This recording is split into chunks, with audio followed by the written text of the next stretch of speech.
Shiva Shiva Mahadeva Namah Shivaya Sada Shiva Shiva Shiva Mahadeva Namah Shivaya Sada Shiva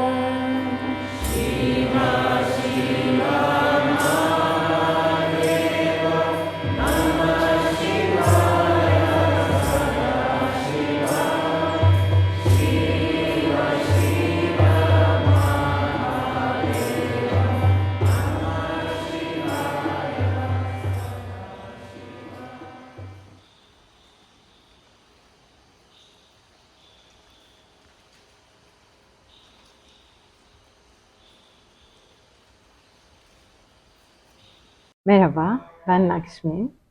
Bugün Hindistan Güney bölgesinde Nayardam Shivananda Ashram'dayım. 4 yıl sonra geri döndüm. Hikaye burada başlıyor aslında. 2017'de bu ashrama gelip yaklaşık 2 yıl kadar gönüllü olarak çalışmıştım. Bu süreç bana çok şey kattı. Birincisi, yoganın gerçekten ne demek olduğunu öğrendim. Fiziksel pratiğin ötesinde.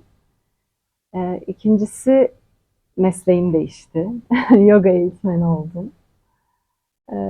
Üçüncüsü tabii ki hayata olan bakış açım, kafamdaki sorular. Hala bir sürü soru olsa da cevaplar daha tatmin edici olmaya başladı. Yoga ve Vedanta ile birlikte. Yıllar içinde pratiğim değişti. Şimdi farklı disiplinlerde çalışıyorum, öğretiyorum.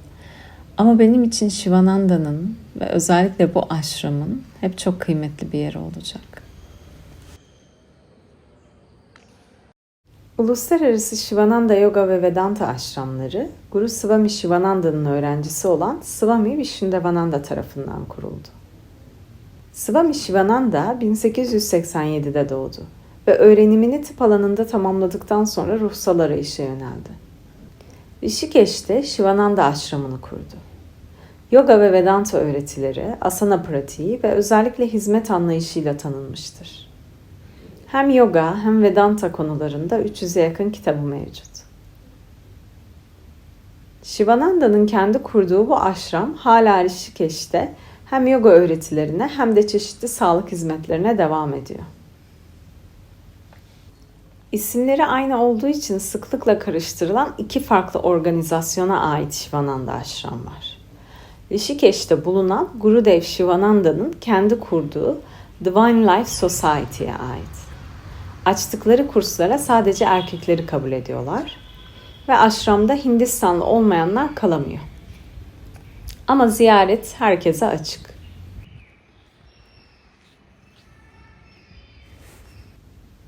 Vishnudevananda 1927'de Güney Hindistan'da doğdu. Yoga ve Vedanta öğrenimi için genç yaşta Shivananda Ashram'a gidiyor. Daha sonra Gurudev Shivananda'nın talebesi oluyor. 10 yıl boyunca onun yanında kalarak yogik disiplinleri öğreniyor. Vishnudevananda 1957'de Batı'ya ilk seyahatini gerçekleştirdi. Ve Batılılara yoga ve Vedanta'yı öğretmek amacıyla çeşitli ülkelerde yoga dünya yolculuğunu başlattı. İlk yoga merkezini 1959 yılında Montreal, Kanada'da açtı. Şimdi dünya genelinde 11 ashram, 31 tane de merkez bulunuyor.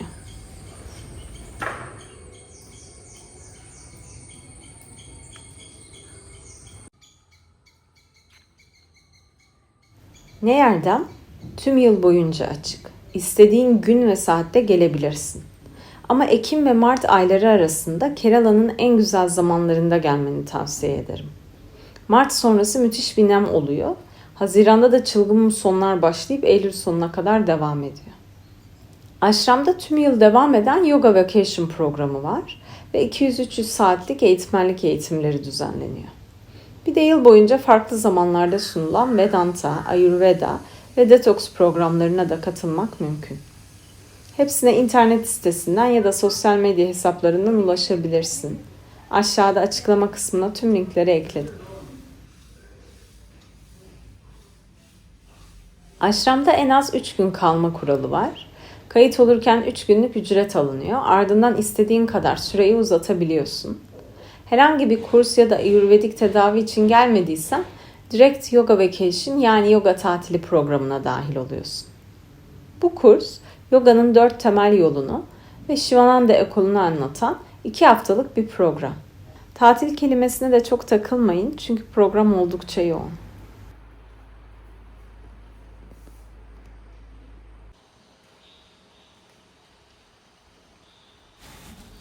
Aşramda gün çok erken başlıyor. Sabah 5:20'de uyandırma zili çalıyor ve 6'da Shiva Hall'de satsang için toplanılıyor. Pazar ve çarşamba sabahları sessiz yürüyüş meditasyonu var. Yarım saat sessizce köyden geçerek nehrin diğer tarafına yürüyoruz. Ve ardından orada güneşin doğuşunu izleyip kirtanlar söyleyip aşrama dönüyoruz.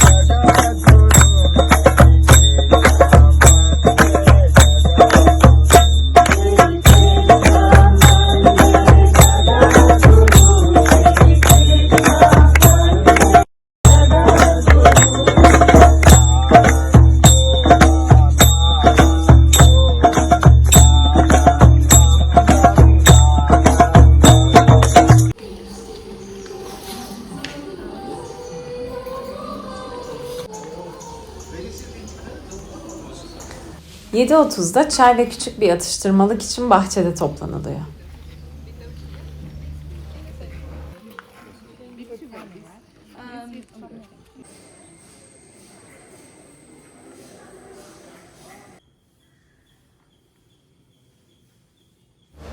...8'de ilk asana dersi var.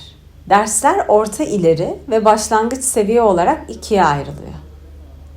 Bu 2 saatlik nefes ve asana dersinden sonra saat 10'da yemekhanede brunch başlıyor.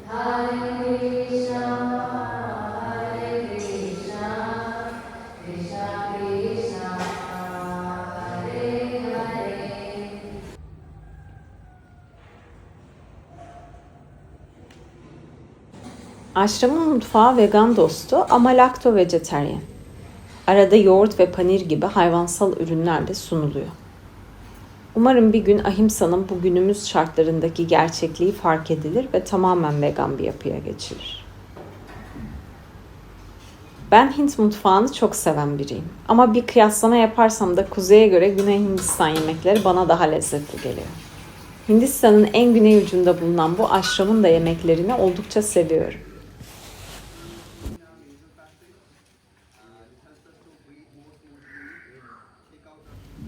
Brunch sonrası 11'de eğer aşramda yeniysen oryantasyona çağrılıyorsun.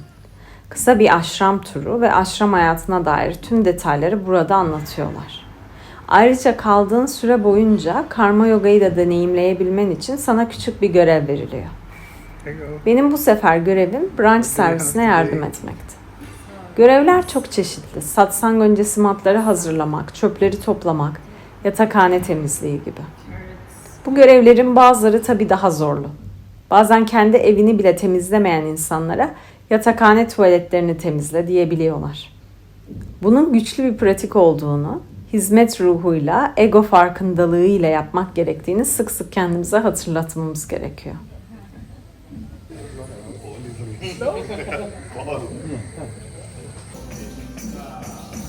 Saat 12'de isteğe bağlı meditasyon ve kirtan workshopları var. Yarım saat kadar sürüyor.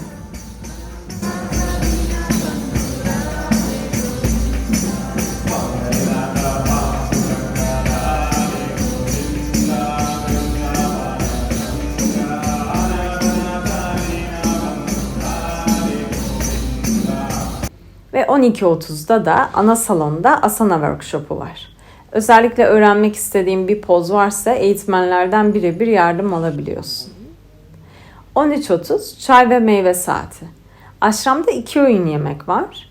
Bir de sabah ve öğlen çayla küçük atıştırmalıklar veriliyor. Ama çok acıkırsan meyve salataları, çok lezzetli sıkma meyve suları ve tost gibi şeyler bulabileceğin bir kafede mevcut. Heltat.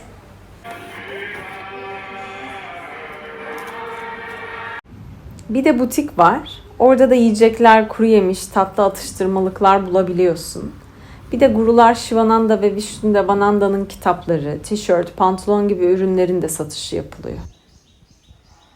Saat 14'te 1 saatlik yoga, Vedanta ve Hinduizm gibi konuların daha detaylı anlatıldığı lecture yani konuşmalar var. How this Vedanta, this Vedantic knowledge is connected to positive thinking.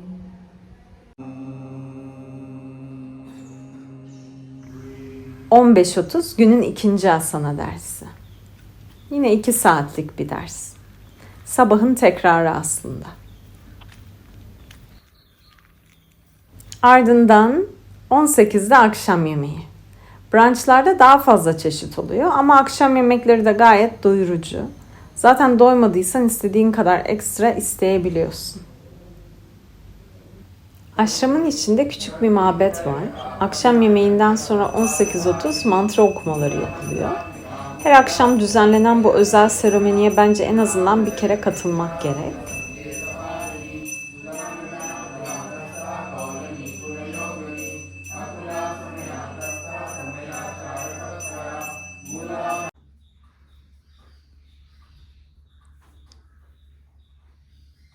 Ve günün son oturumu satsang için buluşuluyor. Satsanglar yarım saatlik meditasyonla başlıyor. Ardından hep birlikte kirtanlar söyleniyor. Gurular Vishnudevananda ve Shivananda'nın kitaplarından kısa parçalar okunup günün mesajı iletiliyor. Ve kapanış aratisiyle de sonlanıyor. Satsangın ardından 21.30'da sessizlik başlıyor. Ve 22.30'da da ışıklar kapanıyor, uyku vakti.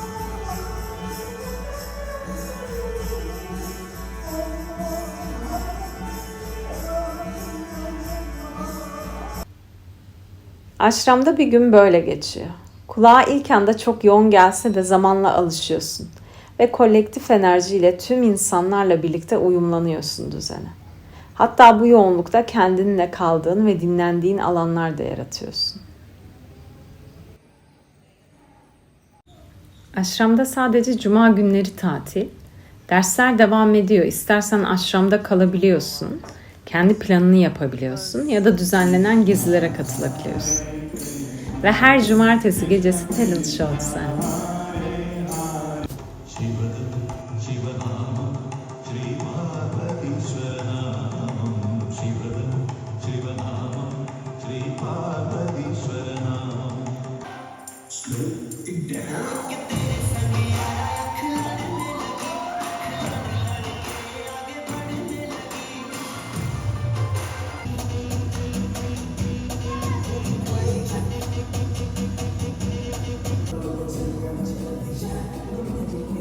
Aşram hayatı gerçekten çok eşsiz bir deneyim. Dünyanın her yerinden seyahat eden insanlarla yoga çatısı altında buluşmak ve bu alanı paylaşmak çok dönüştürücü. Benim arayış yolculuğumda yoga öğretisi, bu aşram ve burada tanıştığım insanlar büyük bir ışık kaynağı oldular. Bu kez de çok tatlı anılar, eski arkadaşlarla yeniden kavuşmalar ve yeni tanıştığım insanların gülümsemelerini kalbime koyup aşramdan ayrılıyorum. Bakalım bir sonraki ziyaretim ne zaman olacak? Umarım videoyu beğenmişsinizdir. Aşrama gönüllü olarak gitmekle ilgileniyorsan daha detaylı bilgi için bana ulaşmaktan çekinme.